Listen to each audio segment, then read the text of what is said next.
কোরবানির পশু বর্জ্যকে অপসারণ করার জন্য ৭২ ঘন্টার একটি অ্যাকশন প্ল্যান করেছিলাম। সেই ৭২ ঘন্টার অ্যাকশন প্ল্যানের আজকের তৃতীয় দিন।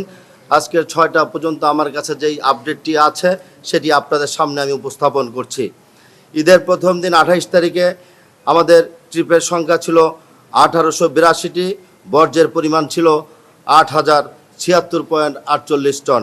ঈদের পরের দ্বিতীয় দিনে ২৯/৫/২৬ তারিখে আমাদের বর্জ্য অপসারণের ট্রিপের সংখ্যা ছিল ১,৫৮৩ এবং বর্জ্যের পরিমাণ ছিল ৬,৭৩৪ এবং ঈদের তৃতীয় দিন ৩০ অর্থাৎ আজকে যেখানে দাঁড়িয়ে আমরা কথা বলছি বসে ৩০ তারিখ এই ৬টা পর্যন্ত আমাদের কাছে যে আপডেটটি আছে সেটি ছিল ট্রিপের সংখ্যা ৮২৭, বর্জ্যের পরিমাণ ছিল ৩,৫৫৩।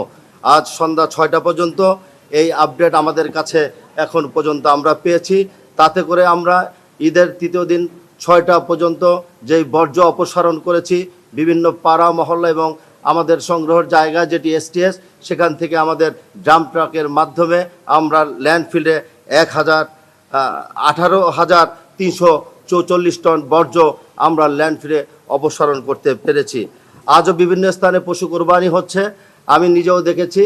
সেই পরিমাণ যতটাই হোক না কেন আমরা আজকে রাত্রে মধ্যে আবার সেই এসটিএসে এনে আগামীকালকে সেটিকে আমরা অতীতের ন্যায় সেগুলোকে আমরা ল্যান্ডফিলে অপসারণ করব।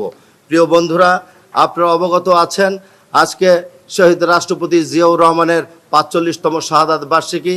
সেই উপলক্ষে মাননীয় প্রধানমন্ত্রী ঢাকা উত্তর সিটি কর্পোরেশনের বিভিন্ন এলাকা পরিদর্শন করেছেন। তার সাথে আমিও তার সফর সঙ্গী হিসাবে ছিলাম। আমি রাস্তায় আমার প্রধান বর্জ্য ব্যবস্থাপক উনিও সারা রাত জেগেছিল বিভিন্ন ৭২ ঘন্টার অ্যাকশন প্ল্যানের কাজ যাতে সফলভাবে আমরা শেষ করতে পারি। আজকে ঢাকা উত্তর সিটি কর্পোরেশনের পক্ষ থেকে আমার প্রিয় নগরবাসীকে আমি ধন্যবাদ জানাই।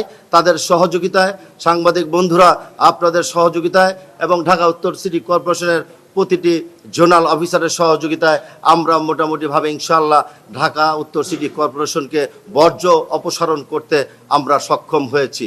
আমরা প্রতিদিনের বাসাবাড়ি যে গৃহস্থলীর যে বর্জ্যগুলো থাকে তা অব্যাহতভাবে পরিষ্কার করা হবে।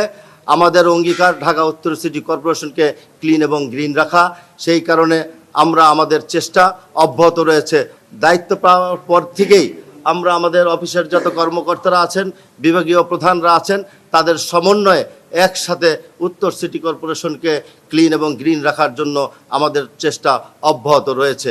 ইতিমধ্যেই আপনারা জেনে খুশি হবেন 4টি গরুর হাটকে ইতিমধ্যেই পরিষ্কার করা হয়ে গেছে, ক্লিন করা হয়ে গেছে।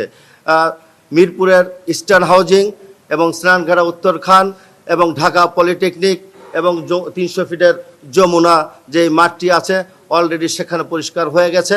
বাদবাকি যেই 6টি হাট আছে সেগুলো অব্যাহতভাবে কাজ চলছে। আশা করছি অল্প সময়ের মধ্যেই সেগুলোকে আমরা ক্লিন করে ফেলব।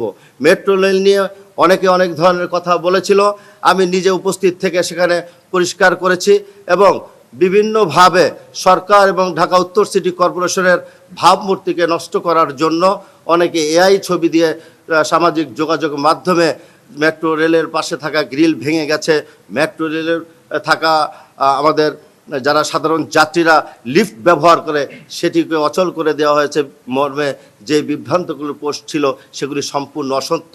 আপনারা নিজেরা নিজ চোখে গিয়ে দেখতে পারবেন ঢাকা মেট্রো রেলের অবস্থাটা কি বর্তমান চিত্র। প্রিয় বন্ধুরা, তাই আপনাদের সহযোগিতা কামনা করছি। এই নগর সকলের, এই নগর আপনার আমার সবার, আমাদের সকলের দায়িত্ব রয়েছে নগরকে ক্লিন এবং গ্রিন রাখা।